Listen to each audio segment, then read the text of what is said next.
Is the freedom to practice religion truly universal? Let's delve into the recent events in China. In Baoding, a province with a large Catholic population, the holiday season was met with an unanticipated chill.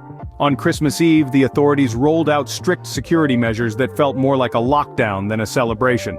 Traffic control was tightened, shops near the cathedral were shuttered, and Christmas sales and promotions were abruptly halted, casting a shadow on the festive spirit. Adding to this, the police presence around the church was significantly heightened, a sight far removed from the usual holiday cheer. Parents, with anticipation sparkling in their children's eyes, were stopped from entering the church, their reasons for celebration deemed a safety concern. These actions reflect a tightening control on religion in China, but what does this mean for the future? What happens when a religious celebration becomes a point of contention?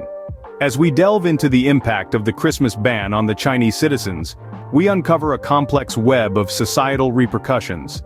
Imagine being a part of the Catholic population in Baoding, known for its rich religious history, and being barred from celebrating your faith openly. Students, the lifeblood of our future, were instructed to stay on campus, their dormitories stripped of the joyous trappings of the festive season. The ban extended beyond the physical, permeating into the commercial sphere as notices circulated to boycott foreign holidays, and a ban on the commercial promotion of Christmas was imposed. The repercussions were not limited to the dampening of Christmas cheer but reached into the heart of religious practice. The tightening control on religion in China is palpable, with the government's watchful eye scrutinizing every move.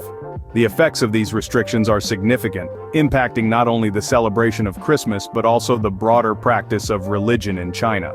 What is the Chinese government's perspective on these events, you might ask? Well, let's delve into that. The Chinese government sent Christmas greetings to the official Catholic and Protestant associations, an action that may seem contradictory considering the recent restrictions on Christmas celebrations. However, these greetings came with a clear directive, urging them to adhere to the path of Xi Jinping and Sinicization. What does this mean, you might wonder? Sinicization in this context refers to the adaptation of religions to align with Chinese culture and socialist values. The government is encouraging religious groups to strictly manage their affairs, keeping them in line with the national narrative. These actions reflect a broader trend of tightening control on religion in China. While the government recognizes 5 religions, Buddhism, Taoism, Islam, Catholicism, and Protestantism, it maintains strict control over religious practices, organizations, and places of worship. This stance sends a clear message that while religious practices may be tolerated, they must not challenge the state's authority or the societal harmony the government aims to maintain. The government's stance is clear, but what does this mean for religious freedom in the country? In the face of such adversity, how can religious communities respond? The answer lies in resilience, unity, and the ability to adapt to changing circumstances. For starters, religious communities can organize private gatherings within the confines of their homes where they can observe their faith and celebrate the holidays in a more intimate setting.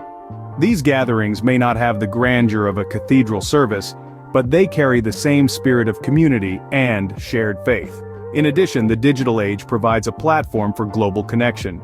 Religious communities can harness the power of technology to host online celebrations. This could mean live streaming a small service, or perhaps an online forum where individuals can share their thoughts, prayers, and well wishes. These online spaces can act as a sanctuary, a place where faith can be expressed freely, beyond the reach of physical restrictions. Moreover, it's crucial to remember that the spirit of the holiday goes beyond external festivities. It's about internal reflection, gratitude, and the celebration of shared values. This spirit can be maintained within the legal boundaries through acts of kindness, charity, and love towards one another. The importance of resilience cannot be overstated. In times of adversity, it's the strength and determination of the community that carries it forward. It's about standing firm in the face of challenges, holding on to faith, and finding ways to express it, despite the obstacles. Unity, too, plays a significant role. When a community stands together, it stands stronger. Supporting each other, sharing experiences, and working together towards common goals can help to overcome adversity. This resilience and unity are not just about overcoming the current restrictions. They also set a precedent for future challenges. They show that faith is not easily quelled, that it can adapt, grow, and persist in the face of adversity. Despite the challenges, the spirit of religious freedom persists. As the situation in China evolves, the world watches and waits for what comes next.